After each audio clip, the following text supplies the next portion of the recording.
Upline से घमंड में बात नहीं करनी साहब, आर्गूमेंट नहीं करनी। जी sir, yes sir, okay sir, जी गुरु जी, यस सर। चाहे आपको एक घड़ी ये लगेगा कि अरे यार अपलाइन बेवकूफ है, क्या ऐसी बातें क्यों कर रहा है। अरे भैया अपलाइन अपलाइन होता है, यस और नो। अपलाइन भले ही गूंगा हो, बावरा हो, पागल हो, कैसा भी हो, अपलाइन अपलाइन होता है। सही है। ये मत सोचना कि मेरा जन्म तो कोठी में हुआ है और अपलाइन का जन्म तो किसी गांव के कच्चे घर में हुआ है, तो मेरी वैल्यू इससे ज्यादा है। नहीं भाई, धंधे में आपसे पहले आया है, धंधे में समझ आपसे पहले बनी है, धंधे की सीख पहले ली है, और वो आपका अपलाइन है, वो किसी ने बनाया नहीं, भगवान ने आपके पास भेजा है। तो इसलिए अपलाइन से कभी भी घमंड में बात मत करना। गुरु गुरु ही होता है। इस दुनिया में गुरु से एक ही आदमी घमंड में बात करता था, जानते हो ना? कौन था पता है? रावण। कौन? भोलेनाथ उसके गुरु थे, लेकिन घमंड में बात करता था। पूजा भी पता कैसे करता था? शिवलिंग की पूजा करने जाता था तो फूल को पकड़ता था, फूल को दे दे के मारता था। जय हो भोले की, भोलेनाथ शक्ति दो, ऐसे मार।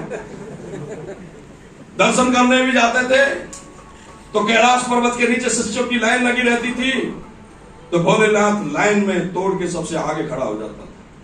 सब लोग बोलते सर ऐसा क्यों कर रहे हो, लाइन में आओ। बोला तुम्हें पता नहीं मैं कौन हूं।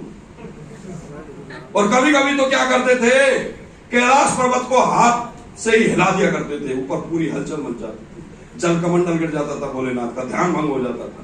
माता पार्वती कहती थी भोलेनाथ को, देवों के देव दधि देव ये कैसी हलचल। बोला शिष्य आया है। बोले ये कैसे आता? बोले ऐसे ही आता है, इसको मैंने वरदान दे रखा है, कभी भी आ जाया कर, उसका फायदा उठा रहा है। समझ रहे हो भाई? घमंड में कभी बात नहीं करनी। सही है। एक बार नारद जी बोले विष्णु भगवान से कि भगवान सारे देवी देवताओं के तुमने मंदिर बनवा दिए और ऐसे ऐसे देवता भी गुजरे जिनका कभी नाम भी नहीं था, और मैं नारद होकर जो इतनी मेहनत करता हूँ, पूरे ब्रह्मांड की रिपोर्ट आपको देता हूँ, और मेरा कहीं मंदिर नहीं है। बोला नारद तेरा मंदिर तो मैं बनवा दूं, पर बनवाऊं कैसे? तेरा तो कोई गुरु ही नहीं है,